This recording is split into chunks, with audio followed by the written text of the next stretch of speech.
they carry what they call the quad. So it's the Bible. It's in the King James Version. It's the Book of Mormon. It's the Doctrine and the Covenants, which is a list of rules, laws, regulations, church code, basically that has been written through the years by the prophets and the council. And then they have what's called the Pearl of Great Price, that has some other extra biblical materials like Book of Abraham and other books like that. But most Mormons that I talk to have spent a lot more time in the Book of Mormon than any of the other books. And most Mormons I would talk to would say, "No, I believe that the Bible is true. Like I hold to the Bible to be true. But what the true stance of the Mormon Church is that they believe that the King James Bible is true so far as it's been translated correctly. And so whenever there's a time that the Bible comes in conflict with the Doctrines of the Covenants or with the Book of Mormon, they would say, well, that's an instance that it wasn't translated." Okay, so first of all, he gets the basic concept of the quad, right? Yes, we believe in the Bible, the Book of Mormon, Doctrine and Covenants, which he doesn't fully understand. It's primarily written by Joseph Smith. There's like 4 sections, and there's 3 sections, and then the 2 declarations that were written by other prophets. So he says the prophets or the council. No, not the council. But, basically he's right. He's right on what the quad is. He's also right in saying that most members do seem to spend more time with the Book of Mormon than any other scripture. That's not a coincidence. Prophets have told us to read the Book of Mormon daily. Now, we should also be reading the other scriptures daily, in my opinion, and they've counseled that as well. But it's like, we're studying the Old Testament this year in Sunday school, so we should be reading the Old Testament every day, but we should also be reading the Book of Mormon every day. Next year, we'll study the New Testament. So next year, read the New Testament every day, but also read the Book of Mormon every day. And so that's why most members are spending more time with the Book of Mormon. And it is also true. Many members do have that attitude of, well, the Book of Mormon is better. It is superior. I would disagree. And I don't think the prophets have actually taught this. This is a cultural thing, not a doctrinal thing.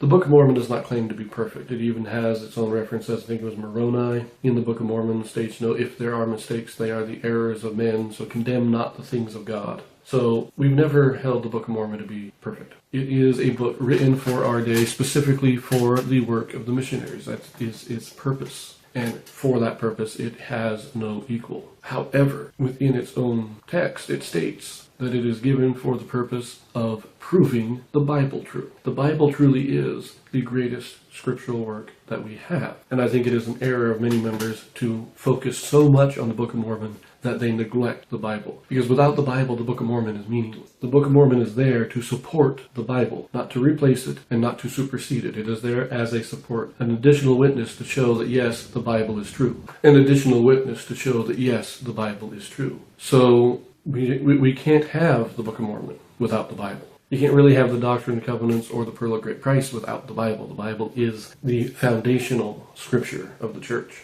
Now he wants to say the King James, of course, and there's been a recent announcement of using other editions. I will point out that the church has never opposed other translations necessarily. It has been a standard convention to use the King James in our church meetings so that everybody is reading the same thing. It is not that the King James is more correct than any other translation. Like he said, they believe that the King James Version is true if it's translated correctly. That's a nonsense statement because the King James Version is its own translation. The Bible is true when it is translated correctly, and there are some translations that have passages that are better translated than the King James Bible. We use it, or we have used it in the past, as a standard Bible for the church, as I say, so there is a uniformity. So when somebody stands up in church and quotes a scripture, they quote Jeremiah 5, verse 15, then everybody can look in their scriptures and they're reading the same thing. It has nothing to do with the King James being more correct than any other translation. Now,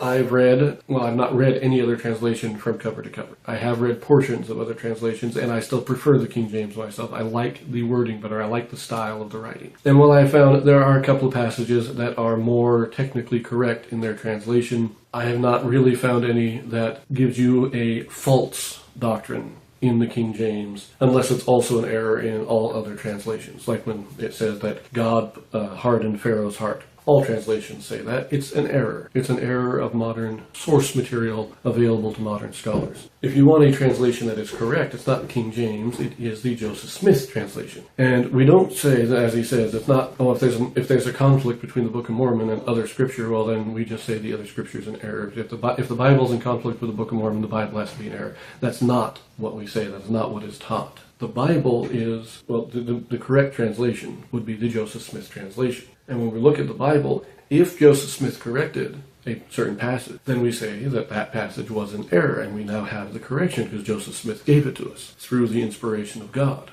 But if a passage has not been corrected by Joseph Smith, then those who would say, oh, that's an error because it disagrees with the Book of Mormon, they're wrong. It's not an error. Or at least we should not assume it is an error, because if it was, Joseph Smith would have corrected it. In other words, we don't, or if we do, those who do say, well, if there's a conflict, the Bible is wrong and the Book of Mormon is right, that is the wrong way to approach Scripture. If there's an apparent conflict between the Book of Mormon and the Bible, or the Doctrine and Covenants in the Bible, or any other scripture in the Bible, we can check the Joseph Smith translation. And if Joseph Smith did not correct it, then we must find out how the two harmonize together. We don't just say the Bible is wrong because it disagrees with how we understand the Book of Mormon, because we might understand the Book of Mormon wrong. Our understanding could be the error and not the Bible. And so we must seek, as it says, search, ponder, and pray until our understanding of the Scriptures is unified and we understand what might have looked like a contradiction to us isn't really a contradiction. And that's the way we should be approaching Scriptures. Now, I'm not saying that all members do this, but that is the way that we are counseled. We do not just simply say, well, this has to be an error because I think that the Book of Mormon says this. That's not what the Book of Mormon is for. The Book of Mormon is not there to point out errors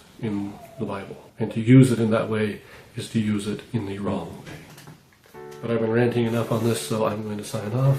If you are liking it, subscribe, comment, like, all that good stuff. And if you want to contact me directly, my Discord handle and Facebook is in the description.